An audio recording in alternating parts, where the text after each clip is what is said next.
Hey Nook Bookers, how are we doing today? So, thank you for tuning into my channel. So please hit that subscribe button, like, and leave me a comment if you like what you're watching.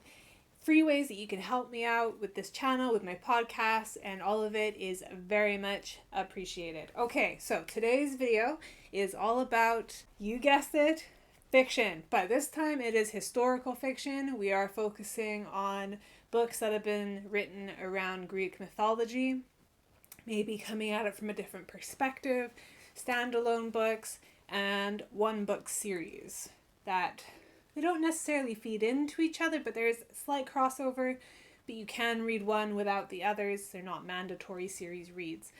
So, first of all, let's go in with Madeline Miller and Xerxes.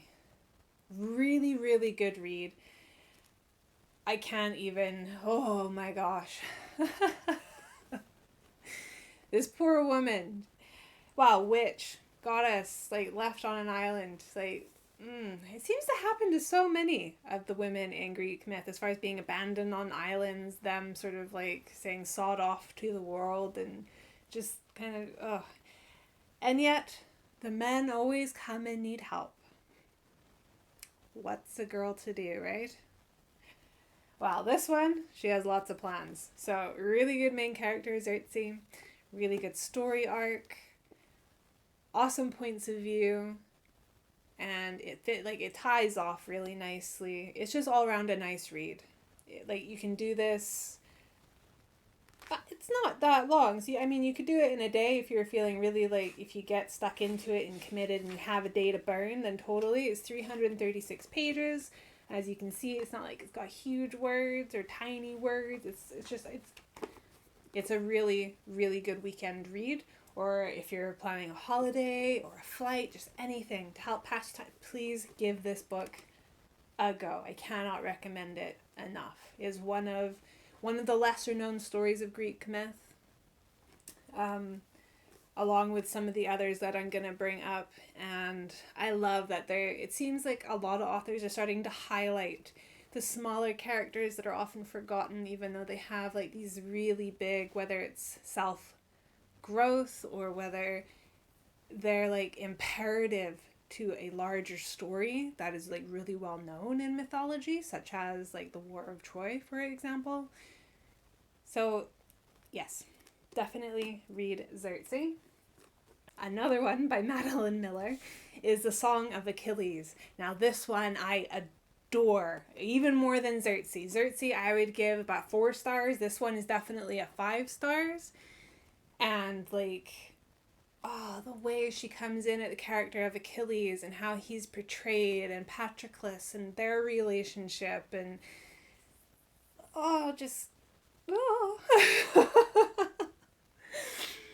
I'm just kind of glowing in awe of all of this, and it's fantastic. You have King Peleus and how all that comes about.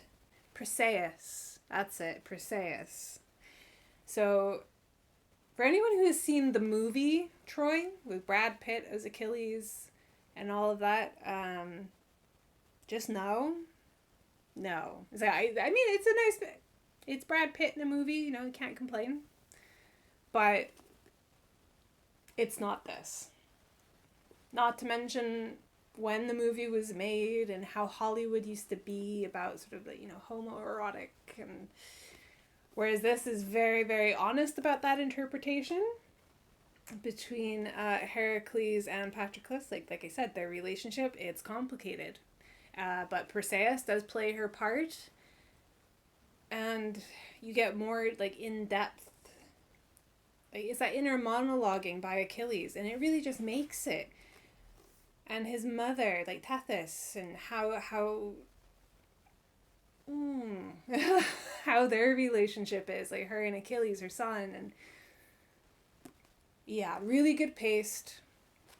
Definitely doesn't lag anywhere. I can't think of any flaws. It is totally a 5-star read. Again, good for weekends, traveling, just just any time, just pick up this book and give it a read. If you are a lover of Greek myth, if you are a lover of fantasy fiction or history fiction, or just any kind of fiction, just please, please give it a shot. Amazing book. So good. Now, before I get on to my favorite books on Greek mythology, I'm going to talk a little bit about there's 3 books by Jennifer Saint, which I'll hopefully give pictures right around here somewhere. So 3 books by Jennifer Saint. I've read 2 out of the 3, so I can only sort of about so many of them. Anyways, so the first one is Electra. Now, Electra, if you watched my episode 1 podcast, then you'll have an idea of who Electra is. But Electra is the daughter of Clytemnestra. She is the wife, pardon me, of Agamemnon, who is the king of Mycenae. He's the one who wages the war against Troy. And it's his brother who is married to Helen. And obviously she gets taken away to Troy and the war occurs and everything. So Electra is Agamemnon's daughter. And it is all about her perspective on things. And how it's played out as far as she knows. Like she was very young when the war and everything kicks off. So when her mother goes off on this whole vengeance craze, Electra is like, hold up, that's my dad. No. And then Electra gets on her like vengeance hat, and yeah.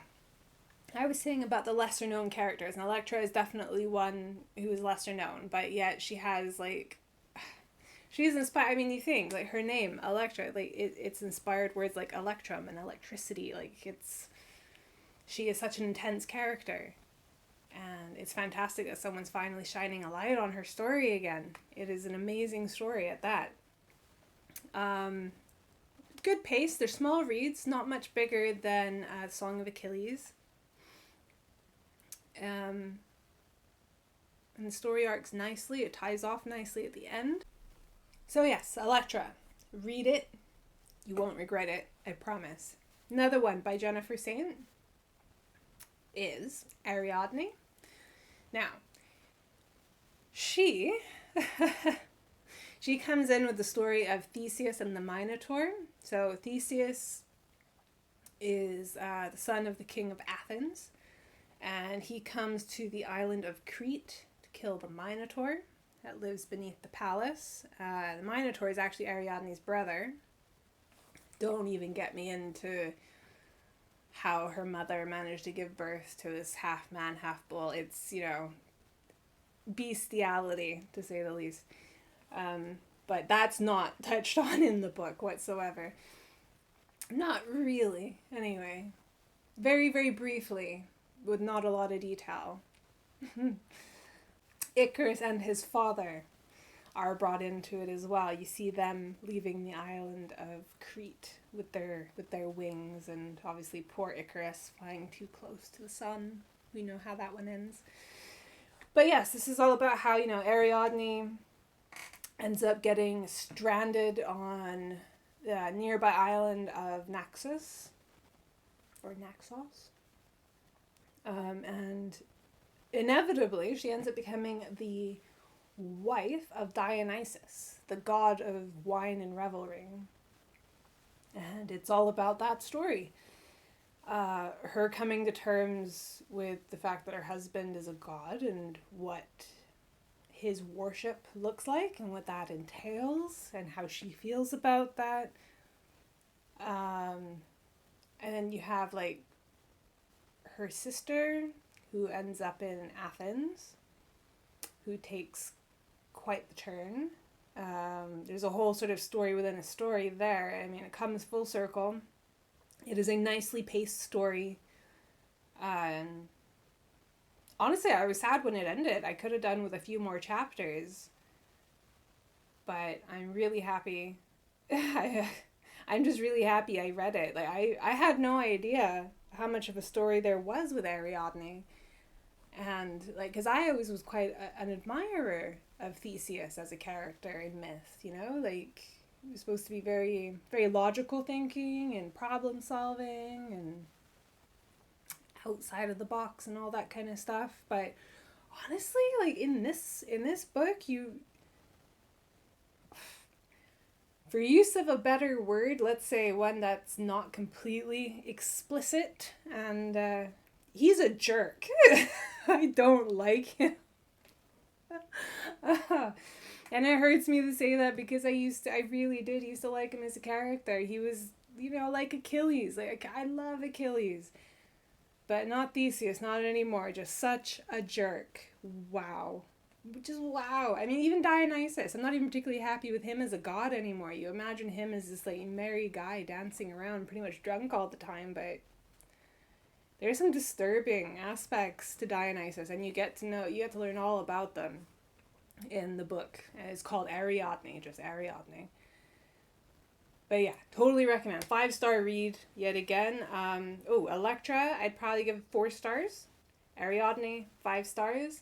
And the last one by Jennifer Saint, I haven't read, and it's called Atalanta. And I really want to, because if you've listened to my episode 1 of my podcast, Women in Greek Myth, Atalanta was one of the only Argonauts on Jason's ship, the Argo, that was in equal measure to every other hero, including Heracles. Like, she was a force to be reckoned with. She was abandoned on a hillside, raised by a she-bear until hunters found her, and then raised by them. Like, she ran races. She refused to get married. She was a supporter of Artemis.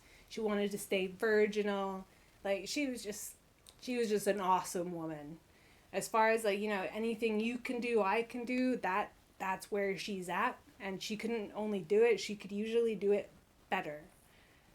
So I want to read it. It's on my TBR list. Probably not until late winter, maybe early spring will I get around to reading it, because my TBR and reading lists for fall and winter, those dance cards are full. I'm in prep for 2 different book releases and a few other books that I've got that are outside of my usual comfort zone, so I won't get around to reading it right away, but as soon as I do, believe me, you will know about it. I will probably do an entire podcast on it, but it sounds like it's going to be an awesome, awesome book by Jennifer Saint. Now, moving away from Jennifer Saint to my final author of my favorite. These are my absolute favorites. All of them are 5 stars. All 3 of these books, 5 stars. And they are by Stephen Fry. I adore this man. He can do no wrong in my eyes. He is like one of the most fantastic people to grace this earth. He is wonderful. Now, first book, I'm going to do this in release order, not a read order. Again, you don't have to read all of these books. You can read them individually as stories. They don't tie into each other. There's crossover with like names and events and stuff, but they're not so specific that if you were to read, let's say, the 3rd release, that the 2nd and the 1st one wouldn't make sense. They would. They are individual reads, but they're part of a series. So I hope that wasn't too confusing, but book 1, Mythos. Now, this book I love to death. Oh my god. This is one of those books I wish I could read for the first time again. I'm going to have to make a whole video on books I wish I could read for the first time again.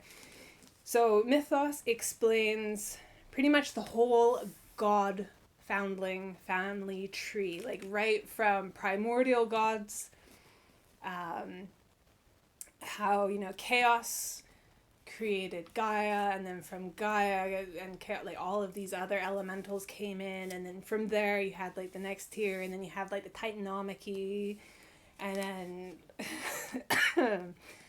how the Titans came about, how the Titans were overthrown, how Zeus and his lot came about, and how they overthrew the Titans. And then it all kind of funnels down from there. And like some of Zeus's love interests with like whether it's princesses or queens or nymphs or sprites, like it just gives you, it's like all of the gods in their dirty laundry for the most part. And I love it. And the way Stephen Fry, like the tone he uses to write it, it's almost like you're watching an episode of EastEnders.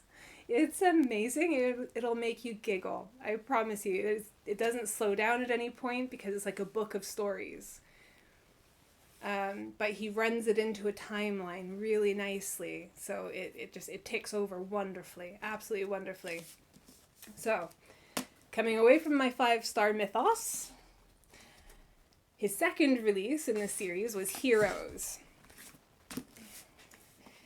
So you got like Bellerophon, you've got Heracles, you've got Achilles, you name a Greek hero is going to be in here, as well as a lot of their backstory, how they came to be, things that kicked off other events later on, even if the timeline jumps. Like, he's really good at explaining like how he flows with the timeline and how he's done how he's done his timeline, where he's referenced his material from, and all of that stuff. So again, this one, it moves at a really nice pace, and it even has like some really nice imagery. Bear with me, I'm finding a page. Yeah, here we go. So you've got, this one is the Olympians triumphant on Mount Olympus. That's this image just here. So yeah, the book quality is just, they're beautiful. Absolutely beautiful.